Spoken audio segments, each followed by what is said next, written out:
su fekkente ne Sidi Lamine Niass mu nekk sénégalais comme ñun mu nekk jullit comme ñun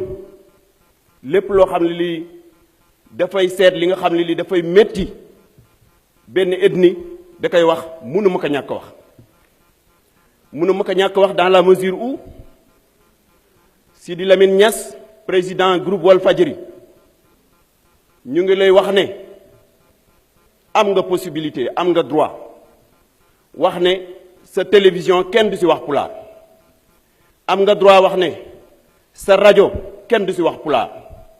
mais amoo droit wax loo Haalpulaar yi li ñu waxul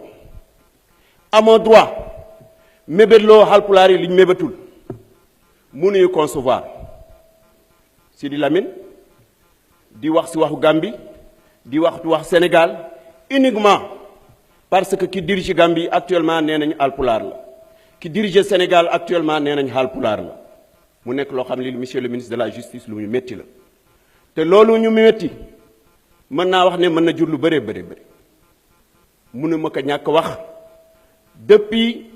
si deuxième tour bi la commencé entre les deux tours la commencé ba ñu demee entre les deux tours entre le président Macky Sall ak le président Ablaye Wade la commencé woon a wax benn image d'un grand serpent boo xam ne serpent bi genn gi dafa nekk Guinée biir bi nekk Mauritanie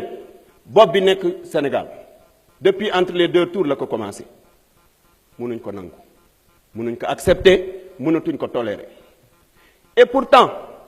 Sénégal depuis 1960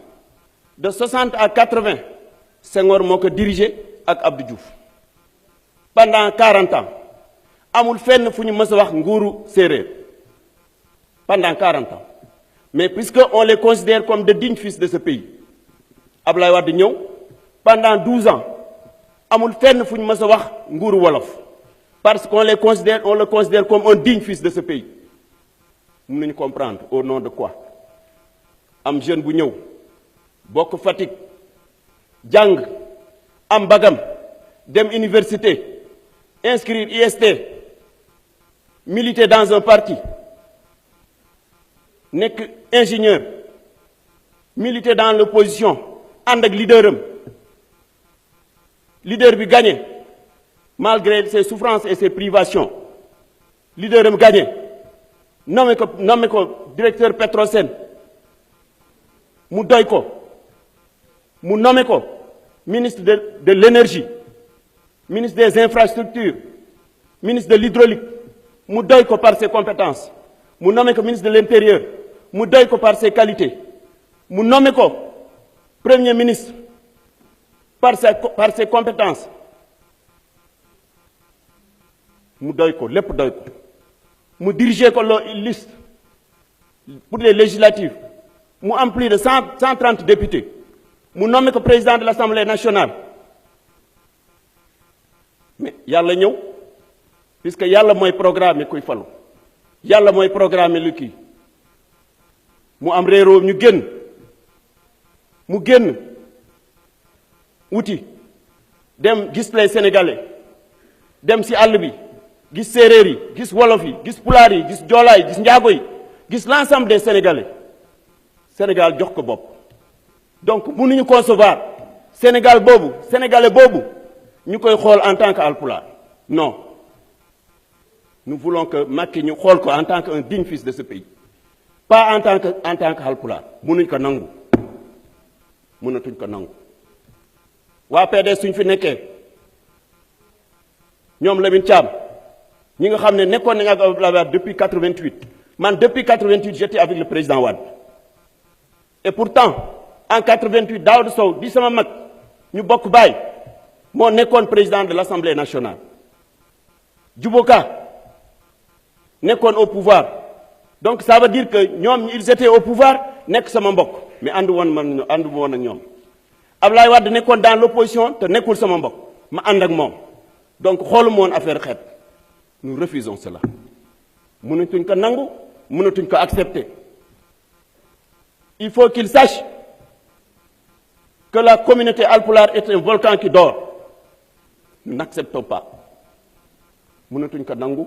mënatuñ ko tolérer mënuñ ko nangu mënatuñ ko tolérer.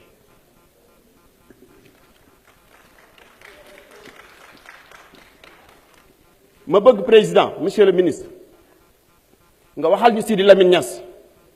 puisque il s'agit de lui bu mu laal loo xam ne li kenn xalaatu ko bu mu waxloo Macky Sall lu mu xam ne kenn waxloowu ko bu mu waxloo Bara loo xam ne li mébatu ko bu mu waxloo Boiry loo xam ne li Boiry mébatu ko uniquement parce que c'est un Alpulaar plus de 200 millions d'habitants dajale jiital ko. Moi je pense que Macky Sall talul loolu talul créer ay problème président Macky Sall lu mu tal mooy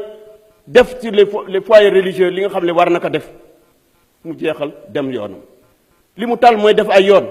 jeexal dem yoonam amul benn période boo xam ne xalaat na loolu monsieur le ministre Sidi Lamine Niass benn alpulaar xalaatul déstabiliser ce pays mënuñ ko nangu. mënuñ ko nangu parce que nous sommes des musulmans am na loo xam ne li rus nañ ko def am na loo xam ne li duñ ko def ndax suñu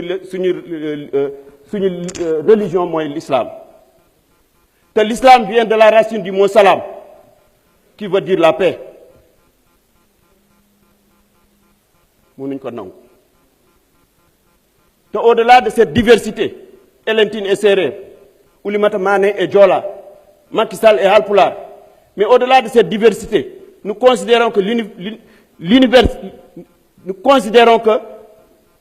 je ne sais pas quoi dire, puisque je suis fatigué. I am fed up. Nous refusons cela, monsieur le ministre.